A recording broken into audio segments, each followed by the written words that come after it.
Assalamualaikum friends, welcome back to the Code of Law.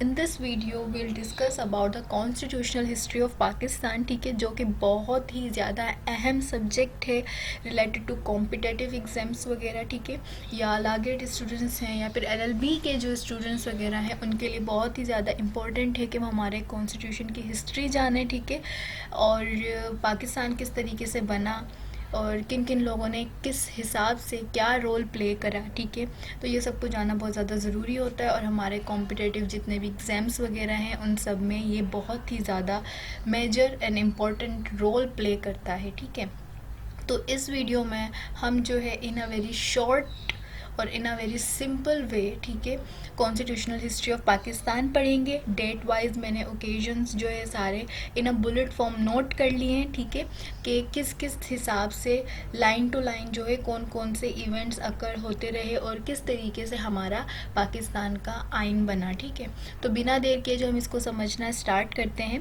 सबसे पहले हमने ये देखना है कि before the independence there was a British rule in India ruled by King George six. ठीक है, अब इंडिपेंडेंस होने से पहले इंडिया में रूल था, अंग्रेज़ों की हुकूमत थी. ठीक है, ये सबको मालूम है. लेकिन उस वक्त वहाँ पर हुक्मरान कौन था, कौन किंग था? किंग जॉर्ज सिक्स था. ठीक है, और he remained the sovereign of the dominion until they made their constitution. And dominion क्या है? यहाँ पे डोमिनियन है इंडिया और पाकिस्तान, यानी कि ये दो नए जो आज़ाद होने वाले मुल्क थे और स्टिल इनका कॉन्स्टिट्यूशन अभी बना नहीं था. ठीक है, अभी इनको सिर्फ एक स्टेटस मिला था कि भाई ये दोनों मुल्क जो है अब एक आज़ाद हैं. लेकिन अब उन्होंने अपना आगे मुल्क किस तरीके से चलाना है, ठीक है, उसके लिए लॉज वगैरह जो है नहीं बनाए थे. तो उस वक्त उनका जो मोनार्क था, उनकी जो सॉवरेन अथॉरिटी थी, वो किंग जॉर्ज सिक्स था. ठीक है, अब क्या होता है कि फरवरी में 1947 में माउंट बैटन जो है उनको अपॉइंट कर लिया जाता है एज अ वाइसरी और as a governor general of India and oversaw the partition of India into the India and Pakistan. ठीक है, अब क्योंकि उस वक्त हमारा इंडिया एक मुल्क था पूरा और इंडिया की डिवीज़न हुई है एक, मतलब इंडिया में और पाकिस्तान में. ठीक है, तो उस वक्त जो गवर्नर जनरल थे माउंट बैटन को as a governor general appoint किया गया इंडिया का और उन्होंने पार्टीशन जो है करवाई इंडिया की और पाकिस्तान की. ठीक है, अब उसके बाद क्या होता है कि इंडिया और Pakistan got royal assent on separate dominion on 18 July 1947. ये MCQs में सवाल आ जाता है. ठीक है, कि भाई पाकिस्तान और इंडिया को एज अ सेपरेट डोमिनियन, ठीक है, यानी कि एज अ सेपरेट स्टेट, एक अलहदा मुल्क उनको जो एक्सेप्ट किया गया उसका स्टेटस कब मिला था, यानी कि जो हुकूमत थी, ब्रिटिश रूल था, उन्होंने कब उसको रिकॉग्नाइज़ किया. रॉयल एसेंट मतलब ये कि उन्होंने कब रिकॉग्निशन दी, साइन वगैरह किया. ठीक है, कि हाँ भाई ये दोनों मुल्क जो हैं अब आज़ाद हैं, अलग हैं. ठीक है, तो वो 18 जुलाई 1947 को रॉयल एसेंट मिली थी इंडिया और पाकिस्तान को. ठीक है, अंडर इंडिपेंडेंस एक्ट 1947 एक एक्ट पास हुआ था जिसका नाम था इंडिपेंडेंस एक्ट 1947 और उसके अकॉर्डिंगली, ठीक है, 18 जुलाई 1947 को इन दोनों को असल जो है रॉयल एसेंट मिल गया. ठीक है, अब उसके बाद क्या होता है कि पाकिस्तान जो है अडॉप्ट करता है government of India act 1935 as its interim constitution under article 8 of independence act 1947.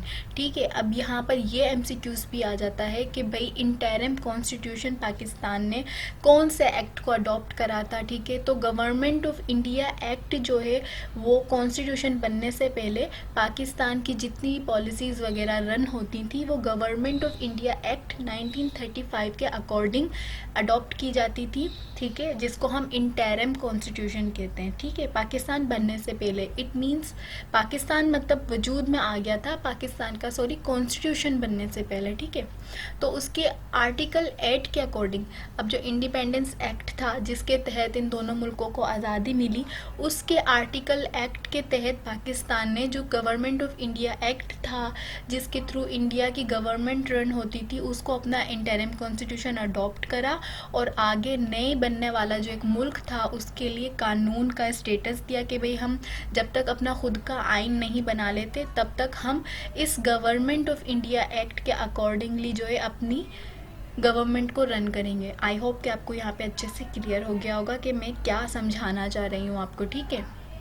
उसके बाद क्या होता है कि after getting the royal assent constituent assembly was formed on 10 August 1947। अब क्योंकि एक मुल्क आज़ाद हुआ है, अब जाहिर है उन्होंने अपने मुल्क को चलाने के लिए खुद के लॉज बनाने हैं, ठीक है। अब उन लॉ बनाने के लिए उनको कोई एक असेंबली भी बनानी पड़ेगी, कोई एक ऐसा फोरम भी बनाना पड़ेगा जहाँ बैठकर कानून बनाया जाए।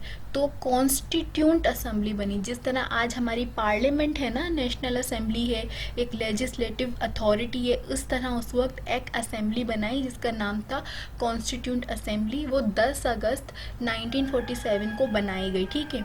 और उसके बाद अगले दिन 11 अगस्त 1947 को कायदे आज़म को अपॉइंट किया गया as a first governor general, ठीक है। अब क्योंकि असेंबली बनी है और पाकिस्तान एक अलग मुल्क बन गया, अब उसका कोई हेड भी तो होना चाहिए ना, ठीक है। तो पाकिस्तान का पहले जो गवर्नर जनरल थे वो थे कायदे आज़म, ठीक है। उनको अपॉइंट किया गया 11 अगस्त को बाय किंग जॉर्ज 6, ठीक है।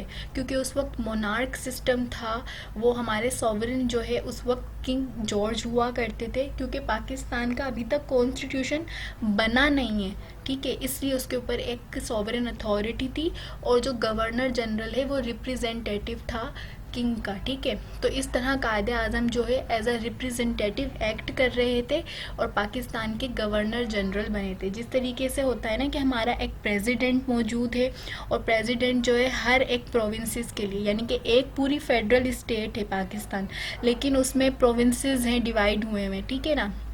अब हर प्रोविंस का अलग अलग से गवर्नर जनरल चूज़ हुए हैं और वो गवर्नर जनरल कौन है, वो रिप्रेजेंटेटिव है, उस प्रेसिडेंट के रिप्रेजेंटेटिव हैं, उस प्रेसिडेंट के अकॉर्डिंगली वो काम कर रहे होते हैं और प्रोविंसेस पे चेक एंड बैलेंस रख रहे होते हैं, ठीक है। तो इसी तरीके से सेम उस वक्त समझ लें कि जो प्रेसिडेंट था वो किंग जॉर्ज 6 था और किंग जॉर्ज 6 ने कायदे आज़म को पाकिस्तान, समझ लें कि उस वक्त एक प्रोविंस था और पाकिस्तान का जो वो गवर्नर जनरल है कायदे आज़म को चुना था, ठीक है। आई होप कि आपको अब अच्छे से क्लियर हो गया होगा। और जिस तरीके से गवर्नर जनरल होता है इस तरीके से सीएम भी तो होता है ना, फिर उसकी एक कैबिनेट होती है पूरी।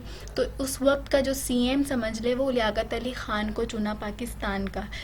अब यहाँ पर हम इन एक्चुअल वर्ड समझें कि कायदे आज़म जो है फर्स्ट गवर्नर जनरल थे, ठीक है, और लियाकत अली ख़ान पहले पीएम थे उस कॉन्स्टिट्यूंट असेंबली के।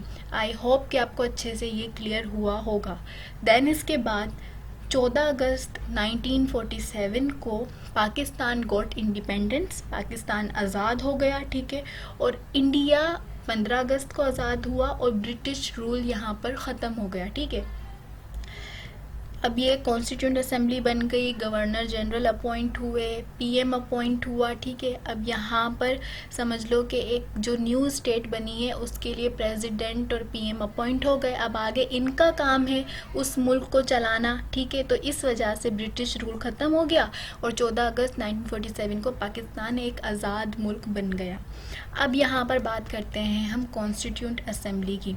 अब जो कॉन्स्टिट्यूंट असेंबली थी वो टोटल 79 मेंबर्स पे मुश्तमिल थी, ठीक है, जिसमें से मेजॉरिटी जो थी वो मुस्लिम लीग की थी, यानी कि 59 मेंबर्स जो है वो मुस्लिम लीग से थे और बकाया जो है नेशनल कांग्रेस है और जो दूसरी पार्टी थी जिनकी इतनी खास मेजॉरिटी नहीं थी, ठीक है ना। अब जो टास्क था असेंबली का, असेंबली क्यों बनाई गई, वो इसलिए बनाई गई कि उसने भाई क्या करना है, कॉन्स्टिट्यूशन को फ्रेम करना है, ठीक है, जो अभी नई स्टेट बनी है उसके लिए, और लॉज बनाने हैं फॉर फेडरेशन, यानी कि पाकिस्तान अब जो बना है इसमें इसके लिए लॉज बनाने हैं, पेनल कोड्स बनाने हैं, प्रोसीजर्स वगैरह बनाने हैं, किस तरीके से ये रन करेगी गवर्नमेंट, वो आइन क्या होगा, किस हिसाब से होगा, ये सारी चीज़ें, ये टास्क था मेजर उस असेंबली का, असेंबली को बनानी थी। अब असेंबली क्या करती है, मूव करती है resolution under the leadership of PM Liaquat Ali Khan, क्योंकि उस वक्त की जो कैबिनेट थी, उस वक्त के जो प्राइम मिनिस्टर थे वो लियाकत अली ख़ान थे, तो उनकी लीडरशिप में एक रेजोल्यूशन पास किया जाता है जिसको हम ऑब्जेक्टिव रेजोल्यूशन कहते हैं। वो 12 मार्च को पास किया जाता है 1948 में, यानी कि 1947 में पाकिस्तान आज़ाद हुआ 14 अगस्त को और चंद महीनों बाद, ठीक है, 7 महीने के अंदर, यानी कि 6 महीने बाद और 7वें महीने में हमारी जो कॉन्स्टिट्यूंट असेंबली वो सिर्फ एक रेजोल्यूशन पास कर पाती है। और वो रेजोल्यूशन क्या करता है, आइडियोलॉजिकल फाउंडेशन देता है फ्यूचर कॉन्स्टिट्यूशन को। कहता है कि 11 सितंबर 1948 को कायदे आज़म डाइट। अब हमारी असेंबली ने जस्ट एक रेजोल्यूशन पास किया, ठीक है, कि भाई हमारा आगे जो हम आइन बनाएंगे ना वो इन बेसिस के ऊपर होगा। अब आइन अभी तक हमारा बना नहीं है, ठीक है। और इसी दौरान क्या होता है कि 11 सितंबर को कायदे आज़म की डेथ हो जाती है, ठीक है, ड्यू टू ट्यूबरक्लोसिस वगैरह, ठीक है, टीबी की वजह से। और ख्वाजा निज़ामुद्दीन टुक ऑथ एज एक्टिंग, ठीक है। अब क्योंकि हमारे इससे पहले जो है कायदे आज़म बीमार थे और वो अपनी ड्यूटीज़ परफॉर्म नहीं कर सकते थे एज अ गवर्नर जनरल, ठीक है। और उनकी एब्सेंस में ख्वाजा निज़ामुद्दीन जो है उन्होंने as an acting governor general जो है ड्यूटी परफॉर्म करी। और उसके बाद जब कायदे आज़म का इंतकाल हुआ तो वो परमानेंट गवर्नर जनरल बन गए, यानी कि सेकंड गवर्नर जनरल बन गए पाकिस्तान के ऑन 1 नवंबर 1948, ठीक है। देखें किंग जॉर्ज, ठीक है। अब यहाँ पे किंग जॉर्ज ने अपॉइंटमेंट क्यों करी, क्योंकि देखें आज यहाँ पर प्रेसिडेंट हमारा जो है वो अपॉइंटमेंट कर रहा होता है गवर्नर्स वगैरह की। तो सेम इसी तरीके से उस वक्त का प्रेसिडेंट किंग जॉर्ज 6 थे और उन्होंने गवर्नर जनरल अपॉइंट करा, ठीक है। अब उसके बाद क्या होता है कि भाई ख्वाजा निज़ामुद्दीन जो है वो फॉर्म करते हैं parliamentary committee and basic principle committee, ठीक है। और बहुत सी कमेटीज़ वो वगैरह बनाते हैं, जिनमें से जो बेसिक प्रिंसिपल कमेटी जो है ना वो बहुत ज़्यादा पॉपुलर होती है। और इन कमेटीज़ का काम क्या होता है कि वो रिकमेंडेशंस देंगे कि असेंबली को कि उन्होंने कॉन्स्टिट्यूशन जो है किस तरीके से बनाना है, कि कॉन्स्टिट्यूशन किस तरीके से बनाना है, ठीक है। अब यहाँ पर जो बेसिक प्रिंसिपल कमेटी थी, क्योंकि वो बहुत ज़्यादा मोस्ट पॉपुलर कमेटी थी, वो फर्दर डिवाइड थी इनटू सब कमेटी, ठीक है। अब जैसे कि 5 मेंबर हैं, उनका काम क्या रखा कि भाई उन्होंने फेडरल और प्रोविंशियल जो है बेसिस पे कॉन्स्टिट्यूशन बनाने जो है गवर्नमेंट, और जो प्रोविंशियल गवर्नमेंट है उसका कॉन्स्टिट्यूशन क्या होगा, यानी कि उसके रूल्स एंड रेगुलेशंस डिस्ट्रीब्यूशन कैसे होगी, ये टास्क 5 उन बंदों को दे दिया। बकाया 5 बंदों को फ्रेंचाइज का यानी कि एग्जीक्यूटिव का काम दे दिया कि भाई एग्जीक्यूट किस तरीके से करना है, ये सारे लॉज आपने बनाने। और बकाया के जो 5 बंदे बचे उनको काम दिया जुडिशरी का कि भाई जुडिशरी किस तरीके से सेटअप होगी, हमारी जजेस की अपॉइंटमेंट वगैरह, उनके टेन्योर वगैरह एक्सेट्रास, ठीक है। तो इस तरीके से हमारी जो बेसिक प्रिंसिपल कमेटी थी वो फर्दर डिवाइड थी इनटू 3 सब कमेटी, ठीक।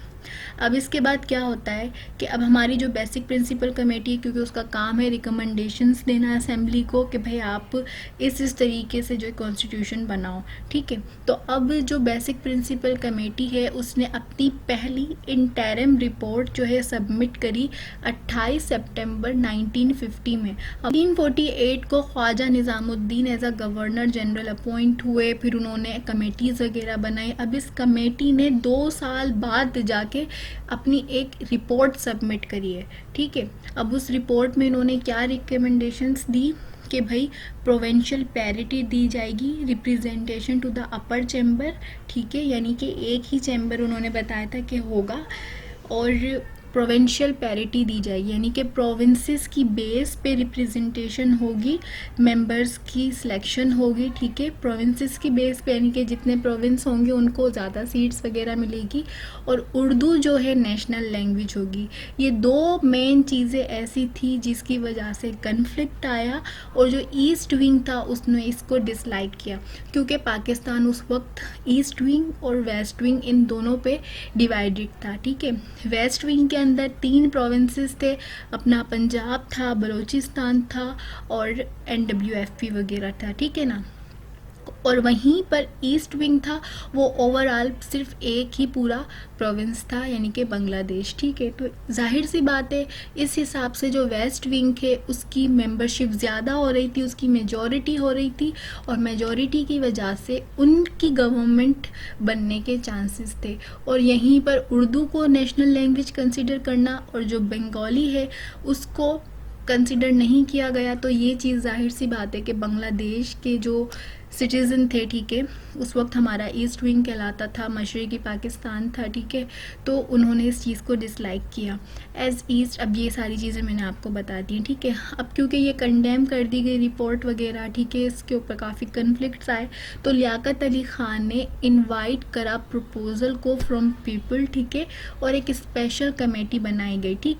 अब यहाँ पर क्या हुआ कि भाई लियाकत अली ख़ान ने कहा कि भाई हम लोगों से उनकी राय जानते हैं, ठीक है, और प्रपोजल्स लेते हैं कि लोग इसके बारे में क्या कहते हैं, क्या हमें सजेस्ट करते हैं, ठीक है। तो उन्होंने एक कमेटी बनाई और उसको ये काम दिया कि वो लोगों से प्रपोजल्स वगैरह ले, ठीक है। और उस स्पेशल कमेटी ने अपनी रिपोर्ट जो है सबमिट कर भी दी 1952 में, ठीक है। और फिर उसके बाद जो है दूसरी रिपोर्ट के ऊपर काम होने लगा, ठीक है। यानी कि लोगों ने जो जो चीज़ें प्रपोज करी उसके हिसाब से दूसरी रिपोर्ट तैयार होने लगी। अब दूसरी रिपोर्ट जो है तैयार होने ही लगी हुई थी, ठीक है, मतलब उसके दौरान लियाकत अली ख़ान जो है उनको शूट कर दिया जाता है एट अ पब्लिक मीटिंग, ठीक है। अब दूसरी रिपोर्ट अभी तक आई नहीं है कॉन्स्टिट्यूशन के लिए, और हमारा जो पहला पीएम है उसका इंतकाल हो जाता है, ठीक है, यानी कि उनको मर्डर कर दिया जाता है, शूट कर दिया जाता है सिंपली, ठीक है। अब यहाँ पर क्या होता है कि Khwaja Nizamuddin appointed as second prime minister on 17 October 1951 and appointed Ghulam Mohammad as third governor general on the same date by king. अब क्योंकि यहाँ पे हमारे पीएम की सीट जो है वो वैकेंट हो गई, तो ख्वाजा निज़ामुद्दीन जो है वो रन करते हैं गवर्नमेंट को, और लोगों की रिकमेंडेशंस वगैरह और सारी चीज़ें एनालिसिस वगैरह करने के बाद क्या होता है कि वो खुद अपने आप को एज अ पीएम जो है अपॉइंट करवा लेते हैं कि भाई मैं गवर्नर की सीट से हट रहा हूँ और मैं प्राइम मिनिस्टर बनना चाहता हूँ, और एज अ प्राइम मिनिस्टर ग़ुलाम मोहम्मद, ठीक है, मलिक ग़ुलाम मोहम्मद जो है उनको अपॉइंट कर लिया जाता है। ये सारी रिकमेंडेशंस किंग को भेजी जाती है, किंग जो है दोनों को अपॉइंट कर लेते हैं, यानी कि 17 अक्टूबर 1951 में ये काम हो गया, ठीक है। अब उसके बाद क्योंकि अब गवर्नमेंट किसकी है, ख्वाजा निज़ामुद्दीन की है, पहले वो गवर्नर थे, अब वो पीएम बन गए। अब ये सारा काम लेजिस्लेशन वगैरह करवाना, चेक एंड बैलेंस रखना, गवर्नमेंट का मेन एग्जीक्यूटिव जो काम था एग्जीक्यूट करवाने वाला, वो सारा ख्वाजा निज़ामुद्दीन के हैंड ओवर हो गया, ठीक है। अब ख्वाजा निज़ामुद्दीन क्या करते हैं, वो 22 दिसंबर 1952 को सेकंड रिपोर्ट जो है वो सबमिट करते हैं, ठीक है। 22 दिसंबर 1952 को सेकंड रिपोर्ट उन्होंने सबमिट करी। अब इस रिपोर्ट में क्या रिकमेंडेशंस दी गई कि भाई अब जो है ये जो रिपोर्ट थी इसको भी कंडेम किया, किसने करा, पंजाब प्रोविंस ने करा, ठीक है। क्यों, क्योंकि ये कह रहा था कि भाई प्रोविंशियल पैरिटी देनी चाहिए अपर चैम्बर को, और लोअर चैम्बर को जो इक्वली डिवाइड किया जाए 2 विंग्स में, ठीक है। इस रिपोर्ट ने ये रिकमेंडेशन दी कि जो अपर चैम्बर होगा ना हमारा, वो प्रोविंशियल बेसिस पे जो है डिवाइड होगा, यानी कि जितने प्रोविंसेस होंगे उतनी जो है सीट्स उनकी दी जाएगी उनको उस हिसाब से, और जो लोअर चैम्बर होगा उसमें सीट्स जो है इक्वली डिवाइडेड होंगी। तो इस हिसाब से जो है अपर चैम्बर में भी ईस्ट विंग को सीट्स मिल रही हैं, ठीक है, और जो लोअर चैम्बर है उसमें इक्वल डिवीजन के हिसाब से, ठीक है। अब जैसे जस्ट सपोज लोअर जो चैम्बर है उसको 300 सीट्स दी जा रही हैं, ठीक है, तो 150 सीट्स प्रोविंसेस में गई। अब वो मज़ीद 150 जो है, जो हमारे 3 प्रोविंस थे उस वक्त, उनमें सब डिवाइड हो जाएंगी तो कम मिलेंगी, ठीक है। और ईस्ट विंग पे टोटल 150 सीट जा रही है, तो इस हिसाब से जो ईस्ट विंग था उसको मोनोपोली मिल रही थी, यानी कि फिर उसकी मेजॉरिटी ज़्यादा हो रही थी। इन शॉर्ट समझा जाए, पहली रिपोर्ट जो सबमिट की गई उसमें जो हमारा वेस्ट विंग था उसकी मेजॉरिटी ज़्यादा हो रही थी। जो दूसरी रिपोर्ट सबमिट की गई उसमें ईस्ट विंग को मोनोपोली मिल रही थी, और पंजाब ने इस चीज़ को कंडेम करा। जिस तरह पहले ईस्ट विंग ने कंडेम करा था, इस वक्त वेस्ट विंग ने कंडेम करा इसको, और पंजाब ने ये डिमांड करा कि भाई अपर चैम्बर को जो है पॉपुलेशन बेस के ऊपर पैरिटी दी जाए, ठीक है, यानी कि जिस एरिया की, जिस प्रोविंस की पॉपुलेशन ज़्यादा होगी, सीट्स उनको ज़्यादा मिलनी चाहिए। और लोअर चैम्बर को प्रोविंशियल बेस पे रिप्रेजेंटेशन दी जाए, यानी कि जिस प्रोविंस मतलब जहाँ पर प्रोविंस ज़्यादा होंगे और उन प्रोविंस के हिसाब से जो सीट्स दी जाएंगी, ठीक है। तो इस हिसाब से मतलब ये कि हर तरीके से पंजाब के पास सीट ज़्यादा जा रही है, तो हर कोई जो है अपनी मेजॉरिटी चाह रहा था इन शॉर्ट, ठीक है। अब क्योंकि ये कन्फ्लिक्ट्स जो अराइज हुआ कि भाई नेशनल लैंग्वेज जो है वो उर्दू नहीं होनी चाहिए, खाली बंगाली भी होनी चाहिए, और सेक्युलरिज्म वगैरह उस वक्त क्योंकि चल रही थी कि भाई ये चीज़ें भी थी कि इस्लाम की बेस के ऊपर ये मुल्क आज़ाद हुआ है, ठीक है, कि भाई हमारा जो है हम प्रोफेस कर सकें, प्रैक्टिस कर सकें, इससे पहले हम नहीं कर पाते थे, ठीक है। और अब क्योंकि ईस्ट विंग जो था वहाँ पे सेक्युलरिज्म ज़्यादा थी, वेस्ट विंग में जो है इस हिसाब से कम थी, तो ये सारी चीज़ें जो है कन्फ्लिक्ट थी। तो इन सारी चीज़ों की बेसिस के ऊपर ग़ुलाम मोहम्मद ने क्या करा कि ख्वाजा निज़ामुद्दीन की असेंबली को डिज़ोल्व कर दिया 16 अप्रैल 1953 को by using the power given to governor general in independence act 1935। अब ख्वाजा निज़ामुद्दीन की गवर्नर को क्या कर दिया है, डिज़ोल्व कर दिया, यानी कि जिस तरह आज होता है नेशनल असेंबली डिज़ोल्व कर दी जाती है, इसी तरह पहले भी जो है ये पावर्स क्योंकि दिए हुए थे इंडिपेंडेंस एक्ट 1935 में कि गवर्नर जनरल जो है असेंबली डिज़ोल्व कर सकता है जब वो चाहे अपनी डिस्क्रिएशन के ऊपर। तो अब यहाँ पर मलिक ग़ुलाम मोहम्मद ने इन पावर को यूज़ करा और ख्वाजा निज़ामुद्दीन की असेंबली डिज़ोल्व कर दी, ठीक है। अब उसके बाद उन्होंने क्या करा, अब क्योंकि पीएम की सीट जो है वो वैकेंट हो गई, तो मोहम्मद अली बोगरा को उन्होंने as a third PM appoint करा पाकिस्तान का, ठीक है। और ग़ुलाम मोहम्मद ने जो है उनको अपॉइंटमेंट करवाई थी। मोहम्मद अली बोगरा जो है वो पाकिस्तानी एम्बेसडर थे उस वक्त अमेरिका में, ठीक है। मोहम्मद अली बोगरा ने एक फार्मूला दिया जिसको हम बोगरा फार्मूला के नाम से जानते हैं आज, और उन्होंने ये कहा कि लेजिस्लेचर वुड बी बाइकैमरल, ठीक है, जो यानी कि जो लेजिस्लेटिंग पावर होंगे असेंबली के वो बाई कैमरल होंगे, यानी कि दोनों हाउसेस को इक्वली पावर्स डिवाइड कर दिए जाएंगे, दोनों हाउसेस के पास इक्वल पावर हैं कि वो लेजिस्लेशन कर सकें, ठीक है। तो ये ज़्यादा सीट्स भले किसी को भी मिले या कम मिले पावर्स, तो दोनों के पास ही है, ठीक है। तो ये मसला ही हल हो जाएगा, ठीक है। और अपर चैम्बर्स जो है वो 50 मेंबर पे कंसिस्ट होगा। 10 सीट जो है पंजाब को दी जाएंगी, 10 जो है बांग्लादेश यानी कि ईस्ट को दी जाएंगी, 3 सीटें जो हैं हर 30 सीटें जो है हर एक प्रोविंस को दी जाएंगी वेस्ट विंग में, ठीक है। और वो फिर इक्वली डिवाइडेड हो जाएंगी, ठीक। ये सारी चीज़ें बताई गई। लोअर हाउस में जो है टोटल 300 सीटें होंगी और वो दोनों विंग्स में इक्वली डिवाइडेड होंगे, यानी कि 150 सीटें वेस्ट विंग को और 150 सीटें ईस्ट विंग को दी जाएंगी, ठीक है। तो ये फार्मूला जो है एक्सेप्टेबल था, या समझ लें कि कॉम्प्रोमाइज़ किया गया जस्ट इस बेसिस के ऊपर कि भाई इक्वल पावर मिल रहे हैं लेजिस्लेशन के, तो ठीक है इस फार्मूले पे एडजस्ट कर लेते हैं। इस फार्मूले पे एडजस्ट किया गया, ठीक है। अब क्योंकि ये फार्मूला भी दिया और साथ में मोहम्मद अली बोगरा ने कुछ और जो है अपनी सजेशंस वगैरह भी दी थी, और उन्होंने चेक एंड बैलेंस भी रखा पावर ऑफ गवर्नर पे, जो कि इंडिया गवर्नमेंट एक्ट 1935 में दिए हुए थे, यानी कि जिस तरीके से गवर्नर जब दिल चाहे असेंबली डिज़ोल्व कर सकता है, ठीक है। तो इस तरह की मतलब उसको जो है अल्ट्रा वेरीज ना हो, पावर का मिसयूज़ ना हो, तो उसके ऊपर भी तो कोई चेक एंड बैलेंस होना चाहिए ना। तो ये सारी चीज़ें भी जो है सजेस्ट की गई थी मोहम्मद अली बोगरा की तरफ से। तो अब बोगरा का जो फार्मूला है या रिपोर्ट के लिए अप्रूव कर ली कॉन्स्टिट्यूंट असेंबली ने 21 सितंबर 1954 को, ठीक है। अब उसके बाद मोहम्मद अली बोगरा क्योंकि उस वक्त के पीएम थे और उन्होंने उस रिपोर्ट को इम्प्लीमेंट करवाने का, यानी कि एक पूरा ड्राफ्ट तैयार हो चुका था हमारा कॉन्स्टिट्यूशन का, ठीक है, क्योंकि एक्सेप्ट कर लिया गया था उस रिपोर्ट के मुताबिक, पूरा जो है ड्राफ्ट तैयार हो चुका था। 25 दिसंबर को उन्होंने अनाउंस कर दिया था as a implementation of first constitution, ठीक है। अब क्योंकि उस कॉन्स्टिट्यूशन के अंदर गवर्नर के पावर्स के ऊपर चेक एंड बैलेंस रखा गया, तो ये बात हज़म नहीं हुई मलिक गुलाम मोहम्मद से।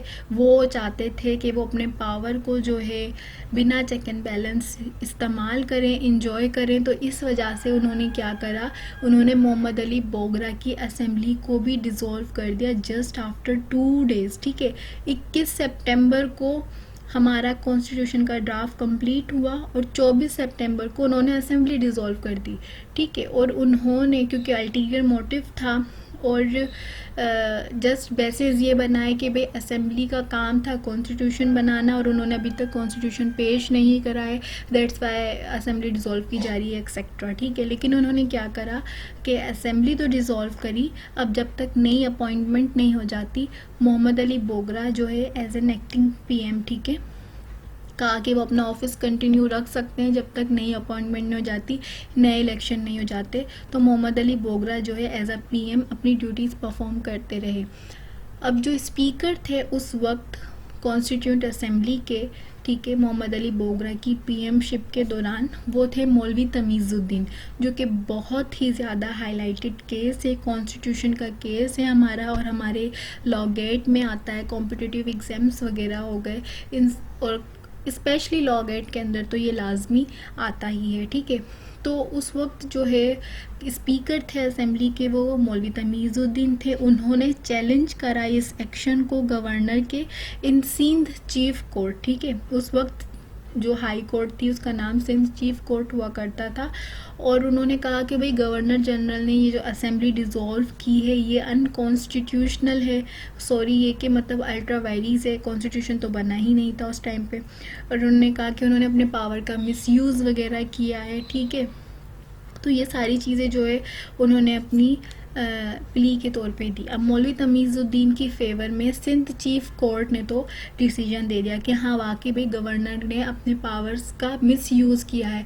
लेकिन फिर यहीं पे क्या होता है कि फेडरल कोर्ट, यानी कि उस वक्त सुप्रीम कोर्ट का जो पुराना नाम था वो फेडरल कोर्ट था, वो वहाँ पे अपील करते हैं गवर्नर जनरल, और हमारी जो फेडरल कोर्ट है वो गवर्नर जो है हमारे गुलाम मोहम्मद उनकी फेवर में डिसीजन दे देती है कि भाई इन्होंने कोई मिसयूज़ नहीं करा है और बिल्कुल सही इन्होंने असेंबली डिज़ोल्व करी है। ठीक है, अब उसके बाद क्या होता है, अब क्योंकि असेंबली डिज़ोल्व हो चुकी, अब नई असेंबली बननी चाहिए ताकि हमारा आइन जो है वो बनाया जा सके। तो गवर्नर गुलाम मोहम्मद जो है अनदर कॉन्स्टिट्यूंट असेंबली बनाते हैं consisting of 18 members equally divided between both wings on 28 मई 1955। ये एमसीक्यूज भी आ सकता है कि भाई जो दूसरी कॉन्स्टिट्यूंट असेंबली बनी थी वो कब बनी थी, तो 28 मई 1955 में दूसरी कॉन्स्टिट्यूंट असेंबली बनाई जाती है हमारी। ठीक है, अब उस वक्त जो है यहाँ पर पहले जो असेंबली थी इन्होंने मलिक गुलाम मोहम्मद ने उसका नाम रखा था कन्वेंशन असेंबली। ठीक है, सॉरी, जो मलिक गुलाम मोहम्मद है उन्होंने जो दूसरी असेंबली बनाई उसका नाम रखा था कॉन्स्टिट्यूंट कन्वेंशन, जो कि फिर फेडरल गवर्नमेंट ने उनको रिकमेंड करा कि वो कन्वेंशन की जगह असेंबली लगा दें, तो उसके बाद कॉन्स्टिट्यूंट असेंबली ही उसको दोबारा कहा गया। ठीक है, अब उसके बाद क्या होता है कि गुलाम मोहम्मद जो है वो उस वक्त के इंटीरियर मिनिस्टर थे सिकंदर मिर्ज़ा, उनको एज एक्टिंग गवर्नर जो है अपॉइंट कर लेते हैं 7 अगस्त 1955 को एज ही वाजिल। अब मलिक गुलाम मोहम्मद क्योंकि बीमार हो गए थे, ठीक है, उन्होंने एज ए एक्टिंग गवर्नर यानी कि उनकी एब्सेंस में सिकंदर मिर्ज़ा को as a acting governor choose किया। अब सिकंदर मिर्ज़ा क्या करते हैं कि मलिक गुलाम मोहम्मद को हमेशा के लिए जो है घर बिठा देते हैं, यानी कि डिसमिस कर देते हैं उनकी गवर्नरशिप। ठीक है, और from the post with the help of legislative assembly on 6 October 1955 and became the 4th governor general of Pakistan. अब क्योंकि उस वक्त वो एक्टिंग गवर्नर थे तो विद द लेजिस्लेटिव असेंबली की हेल्प पे वो क्या करते हैं, मलिक गुलाम मोहम्मद को हमेशा के लिए उस पोस्ट से हटा देते हैं और 6 अक्टूबर 1955 को खुद as a 4th governor general of Pakistan उस ऑफिस को होल्ड कर लेते हैं। ठीक है, अब उसके बाद क्या करते हैं वो, अब क्योंकि वो जब जिस दौरान एक्टिंग गवर्नर थे वो मोहम्मद अली बोगरा की कैबिनेट को भी डिसमिस कर देते हैं 11 अगस्त 1955 को। और सिकंदर मिर्ज़ा क्या करते हैं, जब वो परमानेंट अपना गवर्नर बन जाते हैं तो पीएम चौधरी, ठीक है, पीएम जो है चूज़ करते हैं चौधरी मोहम्मद अली को, ठीक है, as a 4th PM of Pakistan. उस वक्त जो मोनार्क थी वो क्वीन एलिज़ाबेथ टू थी। जो हमारे किंग जॉर्ज 6 थे उनकी डेथ हो चुकी थी, और उसके बाद उनकी जो डॉटर थी क्वीन एलिज़ाबेथ टू, ठीक है, वो जो है मोनार्क बन जाती हैं। तो सिकंदर मिर्ज़ा जो है अब हमारे पाकिस्तान के 4th गवर्नर जनरल हैं, और उन्होंने अपॉइंट करा चौधरी मोहम्मद अली को, ठीक है, as a 4th PM of Pakistan. अब जो 2nd कॉन्स्टिट्यूंट असेंबली थी वो क्या करती है, ड्राफ्ट प्रेजेंट करती है 1st कॉन्स्टिट्यूशन का इन असेंबली ऑन 9 जनवरी 1956, ठीक है। अब यहाँ पर क्योंकि असेंबली तो बनी हुई थी ना, मलिक गुलाम मोहम्मद दूसरी असेंबली बना कर गए थे, अब असेंबली यहाँ पर अपना काम करने में लगी हुई थी, ठीक है। वो ड्राफ्ट कंप्लीट कर लेती है 9 जनवरी 1956 को हमारे पहले आइन का, और उस ड्राफ्ट को असेंबली में पेश किया जाता है और असेंबली की तरफ से अप्रूव किया जाता है 29 फरवरी 1956 को, ठीक है। और उसके बाद उस ड्राफ्ट को गवर्नर की तरफ से एसेंट मिल जाता है, ठीक है, यानी कि गवर्नर उस ड्राफ्ट को एक्सेप्ट कर लेते हैं कि हाँ ये बिल्कुल ठीक है और हम इसको एज अ कॉन्स्टिट्यूशन एक्सेप्ट करते हैं 2 मार्च 1956 को।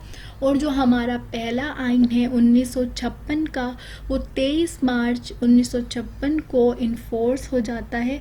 तो इसी वजह से जो 23 मार्च है वो हमारा रिपब्लिक डे कहलाता है, ठीक है। अब यहाँ पर हमारा जो पहला आइन बना कितने सालों बाद बना, अब पाकिस्तान जो है 9 सालों बाद पहला आइन बना पाता है अपना, ठीक है। और ये सारा क्यों हुआ, वो सारा मैंने अभी आपको डिटेल बताई कि भाई 9 साल क्यों लगे पहला आइन बनाने में। वो 9 साल इस वजह से लगे कि गवर्नर्स चेंज होते रहे, पीएम चेंज होते रहे, असेंबलियाँ डिज़ोल्व होती रहीं, तो किस तरीके से ड्राफ्ट एक कंप्लीट होता कॉन्स्टिट्यूशन का। तो इसी वजह से हमारा पहला आइन 9 साल बाद बना।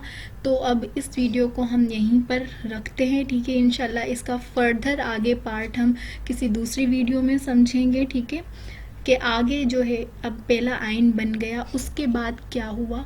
जब तक के लिए अल्लाह हाफिज़।